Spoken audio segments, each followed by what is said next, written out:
Hello, magandang umaga po o magandang gabi saan man po kayo dako naroon. Inaanyahan ko po kayo na muli ay mag-aral ng salita ng Diyos at may nakita po ako dito at may mga ideya po tayo na makikita. Kaya samahan niyo po ako sa pag-aaral. Kunin niyo po ang inyong mga Biblia. Ito po yung talinhaga ng ating Panginoong Kristo na matatagpuan sa Matthew chapter 21:33 to 42. Kung titingnan niyo po ang inyong Biblia, ako na lamang po ang magsasalaysay na halos ganito po yung sinasabi na mayroong isang tao na puno siya ng sambahayan na yung kanyang lupain ay tinaniman niya at iniwan niya ito sa mga magsasaka.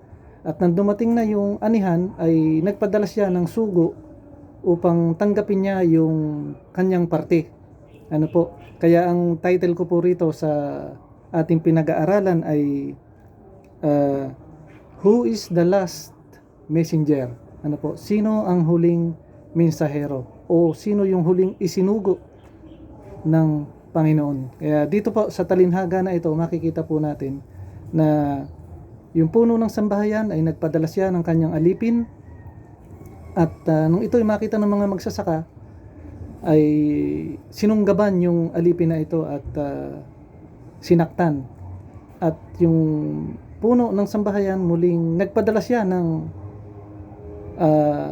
kanyang sugo o alipin para ito po ay masasabi natin na sugo ng pakikipagkapayapaan. Ano po, kasi sinaktan yung una, yung pangalawa pinatay na sugo. Pero ito pong puno ng sambahayan ay patuloy siyang nagpapadala ng kanyang sugo o alipin para makipagkasundo doon sa mga magsasaka. Kaya makikita po natin dito na ang purpose ng puno ng sambahayan kung bakit siya nagpapadala ay pakikipagpayapaan, pakikipagkasundo doon sa mga magsasaka na siyang nagbukid ng kanyang lupain.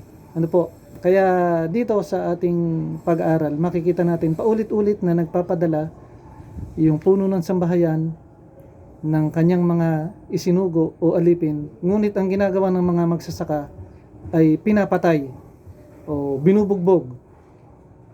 At ang sabi ng puno ng sambahayan o matatawag natin na ama, ay sabi niya, ang aking anak ay siya kong ipadadala. Marahil ay igagalang nila. Ipinadala po niya yung kanyang anak at nakita ng mga alipin at ang sabi ng mga alipin, narito yung tagapagmana, ating siyang patayin. Pinatay po yung anak nung puno ng sambahayan. Kaya ang sabi po doon ay ano ang gagawin ng puno ng sambahayan pagdating niya doon? Sila ay parurusahan ng parusang nararapat para sa kanila.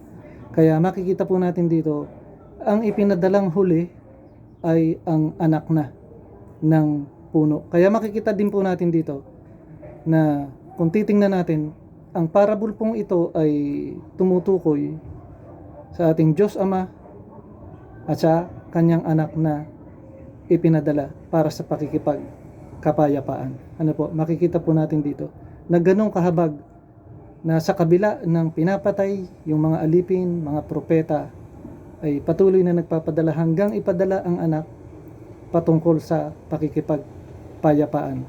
Pero dito ay pinatay po yung anak at ang sabi po dito ay ano pa ang gagawin ng punong sambahayan kung hindi pagdating niya ay parusa ang gagawin. Kaya makikita po natin dito na sino yung huling ipinadala patungkol sa kapayapaan o pakikipagkasundo nung puno ng sambahayan doon sa mga magsasaka.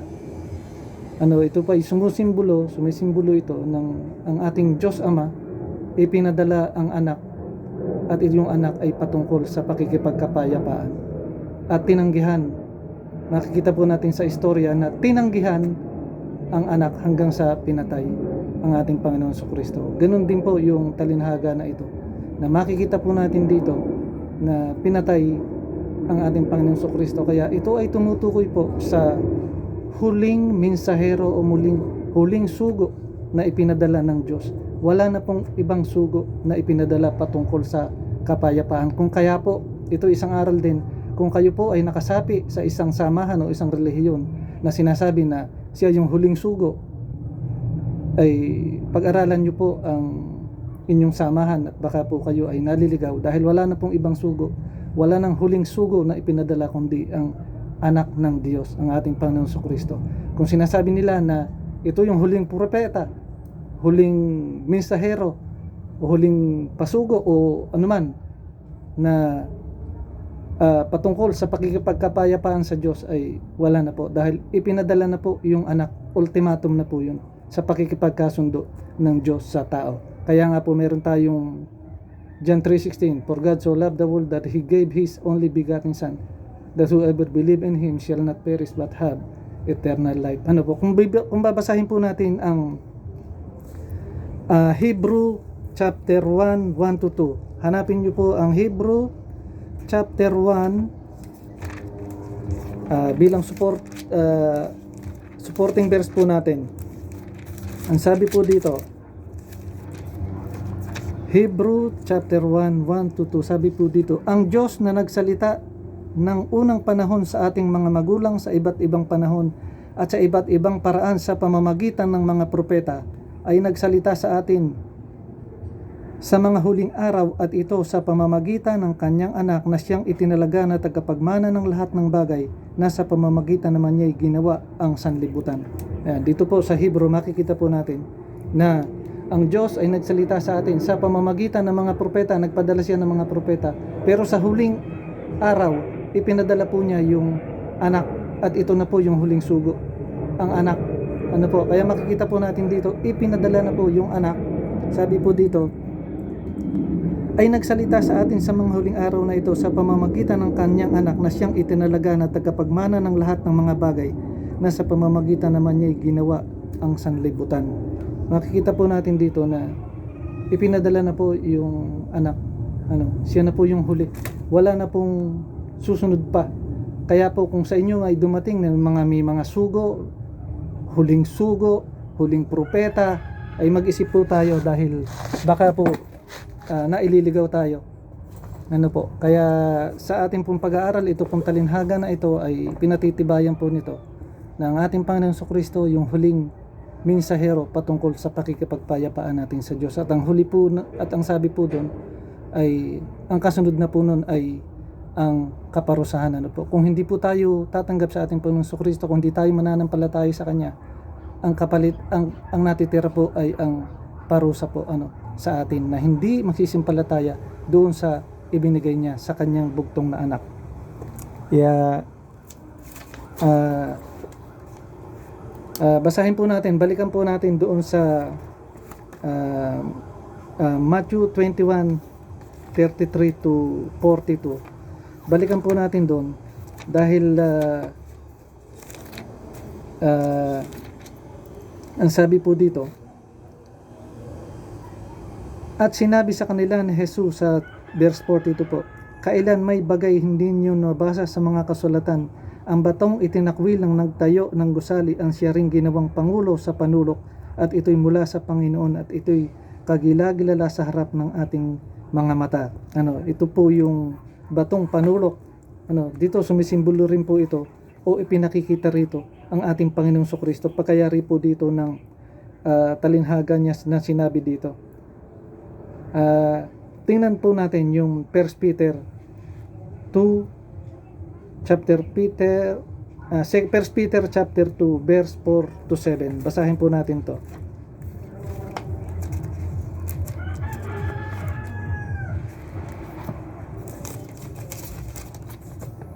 1 Peter chapter 2 4-7. Sabi po dito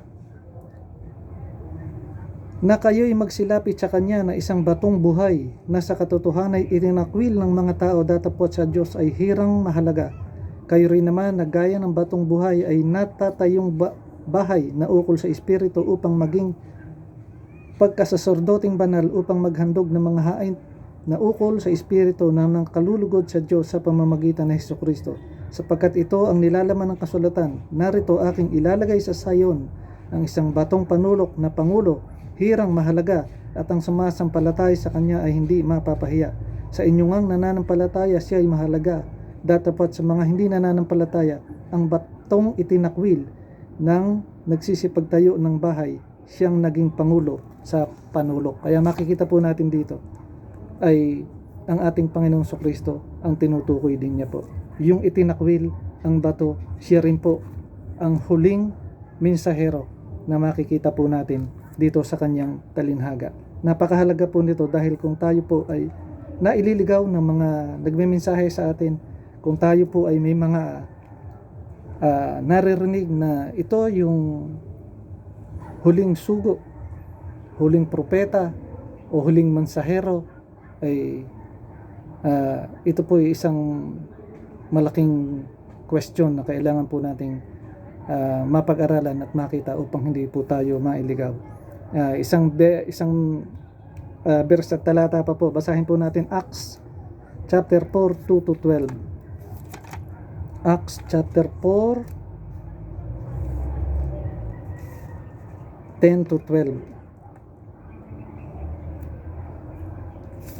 Basahin po natin. Sabi po dito,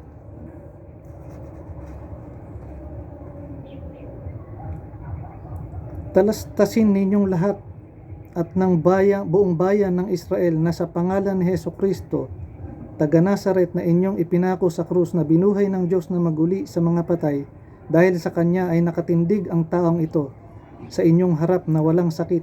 Siya ang bato na itinakwil ninyong mga nagtayo ng bahay, na naging pangulo sa panulok, at sa kanginumang iba ay walang kaligtasan, sapagkat walang ibang pangalan sa silong ng langit na ibinigay sa mga tao na sukat nating ikaligtas.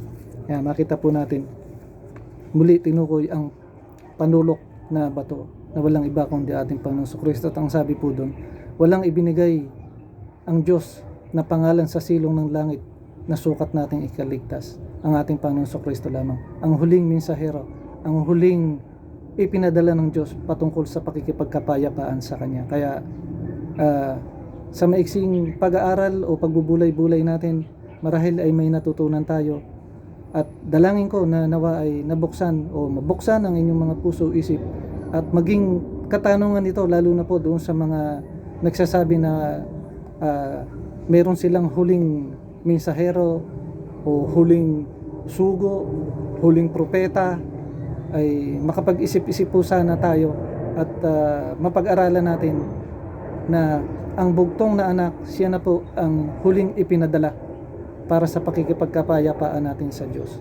Kaya maraming salamat po, at sa hapong ito ay dalangin ko na nabuksan o nagkaroon kayo ng idea o kumilos ang Diyos sa inyo upang makapag-isip at tingnan ang kinasasapian yung relihiyon kung ito ay naka-align sa tunay na salita ng ating Panginoon. Kaya marami pong salamat sa mga patuloy na tumatangkilik at nakikinig, at kung dito po ay may natutunan kayo, ipasa nyo po ito at tulungan nyo po yung mga tao na naliligaw na mabuksan po sa kanilang kaisipan na wala pong ibinigay na tagapagligtas sa atin, ang ating Panginoong Kristo. Siya yung tagapagligtas, o ang ating pakikipagkapayapaan sa Diyos, ang ating Panginoong Kristo ang huling ipinadala, wala na pong iba.